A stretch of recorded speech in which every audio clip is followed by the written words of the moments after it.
السلام علیکم ناظرین، اس وقت جو ایک گرینڈ جرگہ کا انعقاد کیا ہے حاجی ایاز خان صاحب کے حجرے میں اور اس کی رہائش گاہ پر ادھر لوگ اب تقریباً آنا شروع ہو گئے ہیں۔ گرینڈ جرگہ ہے، اس حوالے سے ہم حاجی صاحب سے پوچھتے ہیں کہ اس کے مقاصد کیا ہے، کیوں یہ گرینڈ جرگہ بلایا گیا ہے، کیونکہ کچھ عرصہ پہلے ان کے بچوں پر ایک قاتلانہ حملہ بھی ہوا تھا تو اس کے وہ لوگ بھی گرفتار ہوئے تھے۔ تو آگے پوچھتے ہیں کہ حاجی صاحب اس حوالے سے بریف کریں کہ یہ جرگہ کس حوالے سے۔ بسم اللہ الرحمن الرحیم، بہت شکریہ جی۔ یہ جو آج کا جرگہ ہے یہ ہم نے ایبٹ آباد کے جو موجودہ حالات ہیں گزشتہ کچھ عرصہ سے، خصوصاً بدامنی اور منشیات کی فروخت کے حوالے سے، تو یہ جو ہم نے محسوس کیا تو اس میں ہم نے ہر قوم کے ہر ذمہ دار کو دعوت دی تاکہ وہ آئیں، اس پہ مل بیٹھ کے مشاورت کر کے آئندہ کا لائحہ عمل طے کریں، اس لیے کہ ہم نے اپنے بچوں کا مستقبل محفوظ کرنا ہے۔ ہم نے اس گند کو ہر صورت میں روکنا ہے۔ جہاں تک یہ ڈیوٹی ہے، یہ ریاست کی ڈیوٹی ہوتی ہے، عوام کا تحفظ۔ میں سمجھتا ہوں کہ ریاست اپنے اس کام میں ناکام ہو چکی ہے، لہٰذا ہم مشاورت کے بعد تمام اقوام پر مشتمل ایک کمیٹی تشکیل دیں گے جو انشاءاللہ اس چیز کو روکنے میں اپنا کردار ادا کرے گی۔ اچھا سر، اس میں سیاسی، مذہبی یا مختلف یا کسی بھی قوم سے تعلق رکھنے والے کوئی بھی شرکت کریں گے؟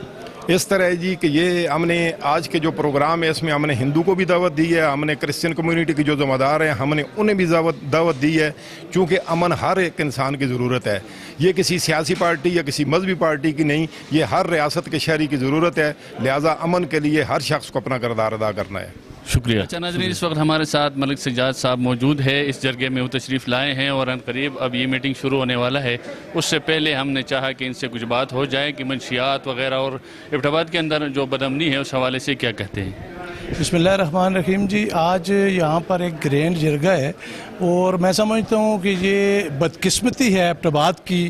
کہ ایبٹ آباد جیسے پرامن شہر میں کہ جہاں کبھی محبت اور پیار کے ترانے گائے جاتے تھے، آج ہم امن کے لیے منشیات کے خلاف اور جو یہ بے راہ روی ہے اس کے خلاف ہم جرگے کرنے پر مجبور ہو گئے ہیں، کیونکہ پہلے یہاں پر لوکل ہمارے ہزارہ سے ہی لوگ تھے، آج پاکستان بھر سے لوگ یہاں پر موجود ہیں اور ان کی وجہ سے اچھوں کے ساتھ برے لوگ بھی یہاں پر موجود ہیں، جس کی وجہ سے یہ بہت ساری قباحتیں یہاں پر ہونے لگ گئی ہیں۔ اور یہ آج کا جرگہ جو ہے یہ اسی تناظر میں ہے کہ ہم اس کو ایبٹ آباد کے لوگ، ہزارہ کے لوگ، جو پرامن خطہ تھا پورے پاکستان میں، مل بیٹھ کر مشاورت کے ساتھ یہ جو منشیات اور یہ دہشت گردی، اس کے علاوہ جو بے راہ روی ہے یا فحاشی ہے، اس کے خلاف بند باندھنے کے لیے کوئی ٹھوس لائحہ عمل تیار کر سکیں۔ اچھا سر، یہ شروع میں تو اکثر دیکھا گیا ہے کہ اس طرح کی گرینڈ جرگے یا کوئی میٹنگز ہوتے ہیں، بڑے جذبات، لوگ بڑے جوش و خروش سے آتے ہیں، لیکن آہستہ آہستہ پھر مدھم پڑ جاتے ہیں اور وہ چیز رہ جاتی ہے۔ اس بارے میں کیا کہیں گے؟ یہ بات آپ کی ٹھیک ہے، وقتی جب وہ کوئی سانحہ ہوتا ہے تو اس پہ جذبات کچھ عرصے کے بعد ٹھنڈے پڑ جاتے ہیں، لیکن اب لگتا یہ ہے کہ کبھی کسی زمانے میں یہاں پہ اگر کوئی شاذ و نادر قتل ہو بھی جاتا تھا تو سالوں ہم اس پہ تبصرے کیا کرتے تھے۔ آج یہ پوزیشن ہے کہ کوئی دن ایسا نہیں گزرتا جس دن جہاں پر سانحہ نہ ہو، اور میں سمجھتا ہوں کہ ہمیں بھی اب جاگتے رہنا اور چوکیدار والا کردار ادا کرنا۔ اچھا ناظرین، اس وقت ہمارے ساتھ مسیحی برادری سے تعلق رکھنے والے ایڈوکیٹ ہائی کورٹ بار جناب ذاکر پال صاحب موجود ہے اور وہ بھی اس گرینڈ جرگے میں تشریف لائے ہیں۔ ان سے پوچھتے ہیں کہ یہ ایبٹ آباد کے امن و امان کے حوالے سے یہ کیا کہتے ہیں۔ میں سب سے پہلے تو ایاز خان صاحب کا تہ دل سے شکر گزار ہوں کہ انہوں نے اس گرینڈ جرگے کا انعقاد کیا اور ہم سب کو یہاں پر مدعو کیا تاکہ ہم ایبٹ آباد کے امن و امان کے بارے میں بات چیت کر سکیں، اور ہم وہ ایبٹ آباد دیکھنا چاہتے ہیں جو ہم نے اپنے بچپن میں دیکھا تھا، جہاں پہ پیار تھا، محبت تھا، امن تھا، اور جس طرح اس شہر کی فضا اور خوبصورتی بحال ہے، اسی طرح اس شہر میں لوگوں کے دل بھی خوبصورت تھے، اور ہم سب مل کر اس شہر کو بہتر کرتے تھے، اس کی بڑھوتی کے لیے کام کرتے تھے، امن کے لیے کام کرتے رہے ہیں اور بھائی چارہ کے لیے کام کرتے رہے ہیں۔ لیکن آج ہم دیکھتے ہیں کہ یہ شہر ڈویژنز میں تبدیل ہو چکا ہے، یہ مختلف ٹکڑوں میں اور مختلف گروہوں میں تبدیل ہو چکا ہے، جس کا بڑا نقصان اس شہر کو اس صورت میں ہو رہا ہے کہ یہاں پہ منشیات کو فروغ مل رہا ہے اور یہاں پر دہشت گردی بڑھتی جا رہی ہے، اور آئے دن ہم دیکھتے ہیں کہ لوگوں کی برداشت تقریباً ختم ہو چکی ہے، اور مختلف قبائل، مختلف لوگ، مختلف مطبع فکر سے تعلق رکھنے والے لوگوں میں ایکسیپٹنس، ایک دوسرے کو برداشت کرنا یا ایک دوسرے کو ایکسیپٹ کرنا، وہ ختم ہو گیا ہے۔ ہم پرانا ایبٹ آباد چاہتے ہیں، اور انشاءاللہ اس جرگے کی وساطت سے جن بزرگوں کے ساتھ ہم بیٹھے ہیں، ہمیں امید ہے، ہمیں یقین کامل ہے کہ ہم وہ پرانا ایبٹ آباد ضرور ناظرین، اس وقت ہمارے ساتھ موجود ہے اس گرینڈ جرگے میں ایک اور شریک ہونے والے تاج محمد خان جدون بانڈا جلال خان سے۔ وہ یہاں آئے ہیں اور ایبٹ آباد کے امن و امان کے حوالے سے اس وقت کافی جوش و خروش ہے لوگوں میں، اور جمع ہوئے ہیں کہ کسی حوالے سے ایبٹ آباد کو ہم امن دے سکے۔ تو حضرت اس حوالے سے آپ کیا کہیں گے؟ السلام علیکم۔ آپ کی بات سن کے مجھے خوشی ہوئی۔ یہ علاقہ انشاءاللہ ایبٹ آباد پرامن علاقہ تھا،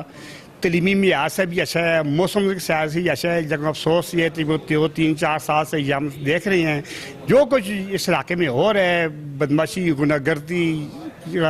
ہیرون چرس کے منشیات فروش ہے، جب اس کے انتہا ہو گئی ہے۔ لیکن اس وجہ سے جو اس سے فیرنگ جو ہوئی ہے حاج صاحب کے بچوں کا، ہمارے بھتیجی ہیں، ہمیں بھی بہت دکھ ہوا۔ میں 2 دفعہ حاج صاحب کے پاس آئے، حاج صاحب کو میں نے خود بولا تھا، حاج صاحب آپ ایسے کریں، گرینڈ جرگہ بلائیں، ڈی پی او صاحب کے پاس جانا پڑے گا، ہمیں بلائیں، اور ڈی جی صاحب کے جانا پڑے گا، ہمیں بلائیں، ہمیں وہی خوشی ہوگی۔ اس کے بعد یہ مجھے کل ہی یہ رکا ملا تھا جس نے حاج صاحب سے میسج تھا آنا چاہ رہا ہوں، میں یہ سن کر بڑی خوشی ہوئی۔ تو انشاءاللہ آج میں یہ دیکھ کر بڑی اور ہی حیرت انگیزی۔ سب سے پہلے یہ بات ہے، یہ سب سے پہلے ادھر جھگیاں میں یہ منشیات کا ایک اڈا ہے، خدا کا سن سے کلو سے نہیں ہے، یہ منوں کے حساب سے منشیات کا اڈا ہے نا، یہ ختم ہونا چاہیے۔ افسوس یہ ہے کہ ختم نہیں ہوئی، ہمارے نسلوں کے لیے یہ جناب یہ بہت ہی نقصان دہ چیز ہے، ہمارے لیے بھی نقصان دہ چیز ہے۔ وہ حاج صاحب کے بچوں کا اٹیک ہوگا، ہمارے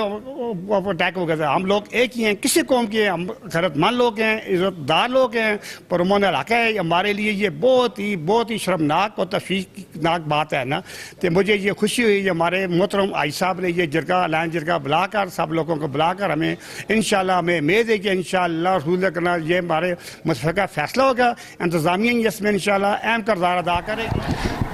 اچھا ناظرین، اس وقت ہمارے ساتھ تحصیل شیروان کے چیئرمین ملک جنید تنولی صاحب موجود ہیں، جو اس گرینڈ جرگے میں تشریف لائے ہیں۔ چونکہ ایبٹ آباد کے امن کے حوالے سے جو حالات سب کے سامنے ہیں، اس حوالے سے آج سارے سر جوڑ کے بیٹھیں گے اور آئندہ کا لائحہ عمل طے کریں گے۔ اس حوالے سے